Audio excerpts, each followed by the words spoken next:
The group is responsible for over 50 attacks on U.S. soil and has over 35 compounds right here in our very own nation. Now, a new investigation by the Christian Action Network has uncovered some disturbing information about the spread of homegrown terrorists and what they mean for America. It's a frightening thought. Islamic terrorist training camps right here in America in our backyards. The group Muslims of America, or Jamaat al-Furqa, as they're called in Pakistan, have established over 35 communities across the U.S. The group claims to be peaceful, but a videotape uncovered by the Christian Action Network shows that they can have a much more sinister side.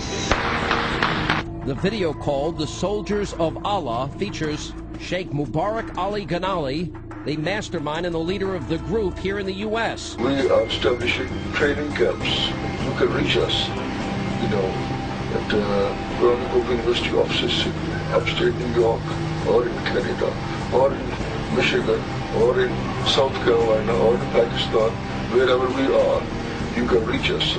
The tape goes on to teach Ghanali's American followers tactics in guerrilla warfare, including scaling mountains, subduing enemies, murdering guards, hijacking cars, kidnapping, weapons training, and setting off explosives. Ghanali is a Pakistani national best known for allegedly setting up journalist Daniel Pearl in 2002. Pearl was on the way to meet with him when he was abducted and eventually gruesomely beheaded. Armed with the, quote, Soldier of Allah training video and a history of Ghanali's terrorist rhetoric, investigators went to several of the compounds to confront his followers. You are a liar and you're a liar. Don't say another word. Understand?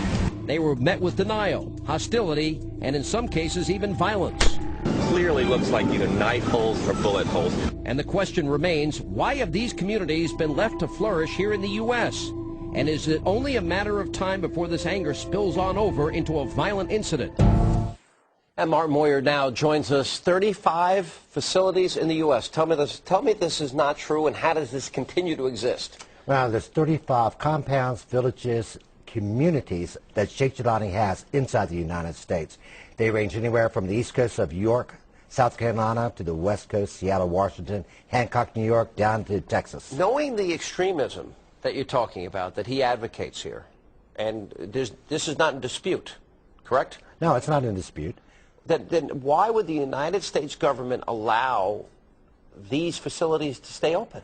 Well, we spent 2.5 years investigating this group, and during that time we interviewed law enforcement about why these groups, why these facilities are allowed to exist in the United States. We got a host of reasons, but the number one reason is they are protected by the U.S. Constitution and they are protected by state constitutions in the United States. Really, law enforcement hands are tied in trying to shut these groups down. Right. I want you to explain to our audience here, because you're describing this particular man, his involvement, you say, in the Daniel Pearl, beheading.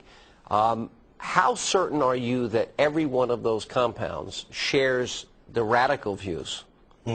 We went to 7 of these compounds.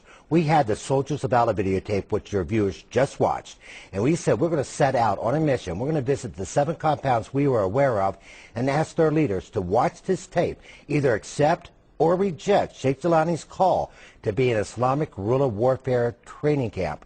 None of them rejected that tape. How is he connected specifically to each and every compound? Well, each and every compound is owned by a group called Muslims of America. Muslims of America in the United States is their American name for a group based in Pakistan called Jamaat al-Furqa. Which is the one that he is, and these are his words, and this is what his advocacy is. So in other words, let me guess, and you tell me if I'm wrong here, so that when you went to these 7 compounds of the 35, if they were to condemn the statements of him, that would mean to them what? For them what? Actually, none of them would condemn him. These people believe Sheikh Jilani is the direct descendant of the Prophet Muhammad, that he speaks for the Prophet Muhammad.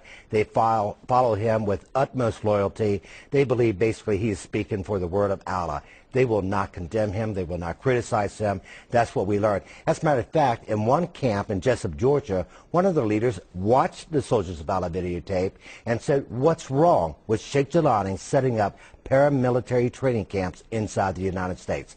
I encourage your viewers to watch this tape, just see what happens. Do you think Jilani's facilities in the U.S. are planning attacks on American cities, and It's almost unimaginable in a post 9/11 world that could exist. You're saying you think that they're planning, plotting, scheming the next attack against the Americans. Not only do I believe that, not only will people watch this documentary believe that, but even the law enforcement officials that we have spoken with, not the ones based in Washington, D.C., but the field officers, they believe that. We've had law enforcement tell us they have weapons of mass destruction, that they... What kind of weapons of mass destruction? Well, in some cases I can't even tell you, Sean, because the confidential information that was given to me by these particular law enforcement officials... So you're saying without a doubt you could look in these cameras tonight and tell the American people that there are terrorist training camps on our soil, we're not doing anything about it, and they're planning and they will hit America? I would say without a doubt. Al-Qaeda would love to have such compounds that range from 25 acres to 300 acres sitting on American soil in order to hide terrorists, hide weapons, and train future jihadists for the United States. It's shocking. Mr. Moore, it's shocking. Thank you for being with us. Appreciate it. Thanks for your time. Thank you.